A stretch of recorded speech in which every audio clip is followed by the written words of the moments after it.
క్రీస్తునందు ప్రియమైన సహోదరి సహోదరులకు యేసుక్రీస్తు నామములో శుభములు. దేవుని యొక్క నూతనమైన కృప మీకు కలుగును గాక. ఈరోజు దేవుడు మనకిచ్చిన మాట యెషయా గ్రంథం 45వ అధ్యాయం 11వ వచనం. ఇశ్రాయేలు పరిశుద్ధ దేవుడగు సృష్టికర్త అయిన యెహోవా ఈ మాట సెలవిచ్చుచున్నాడు. రాగల వాటిని గూర్చి నన్ను అడుగుదురా, నా కుమారులను గూర్చి నా హస్తకార్యములను గూర్చి నాకే ఆజ్ఞాపింతురా. ఈ మాటలు యెషయా ప్రవక్త ద్వారా దేవుడు తెలియజేస్తున్నారు. ఈ యొక్క అధ్యాయం అంతా కూడా కోరేషు రాజు గురించి తెలియజేయబడినట్లుగా మనం చూడగలం. కోరేషు రాజు చేసిన కార్యముల గురించి దేవుడు ఏమేమి చేయబోతుండో, అతన్ని ఎలా ఆశీర్వదించబోతుండో తెలియజేస్తూనే ఇక్కడ అంటున్నారు కదా, ఇశ్రాయేలు పరిశుద్ధ దేవుడగు ఈ సృష్టికర్త అయిన యెహోవా. ఇశ్రాయేలీల దేవుడు ఎలాంటి వాడు అనంటే పరిశుద్ధుడు అని ఇక్కడ తెలియజేయబడుతుంది. మన దేవుడు అతి పరిశుద్ధుడుగా మనము ఉన్నాము. అందుకే మనం కూడా అతి పరిశుద్ధముగా పరిశుద్ధత కలిగి జీవించేవారిగా ఉండాలి అని దేవుడు కోరుకుంటున్నారు. ఇంకొకటి సృష్టికర్త అయిన యెహోవా అంటే మన దేవుడు సృష్టించిన వాడిగా ఉన్నారు అని మనకి తెలియచేయబడుతుంది అనమాట. ఆయన సృష్టికర్తగా ఉన్నారు. ఆయన సమస్తాన్ని సృజించిన వారు.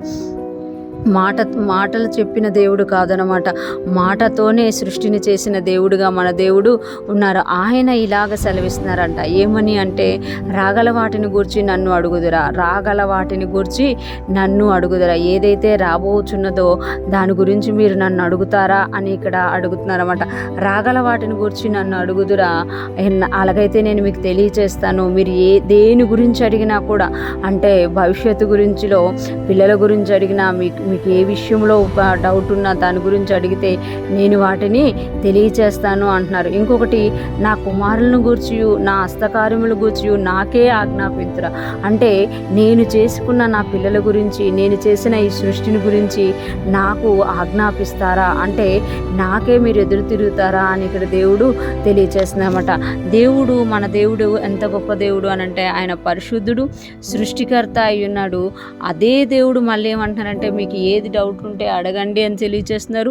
ఇంకొకటి ఏమంటున్నారు అని అంటే, నా పిల్లలను గూర్చి నా కార్యాలను గూర్చి మీరు నాకు ఆజ్ఞాపిస్తారా అని ప్రశ్నిస్తున్నారు అనమాట. అంటే మనం ఏది చెయ్యాలి అనేది దేవుడు ఇక్కడ మనకి తెలియజేస్తున్నట్టుగా మనము చూడగలం అనమాట. ఈరోజు ఫ్రెష్ మన్నా వింటున్న ప్రతి ఒక్కరూ జ్ఞాపకం చేసుకోవాలి, మన దేవుడు పరిశుద్ధుడై ఉన్నాడు. మన దేవుడు సృష్టికర్త అయి ఉన్నాడు. మనము పరిశుద్ధంగా జీవించడానికి ఇష్టపడాలి.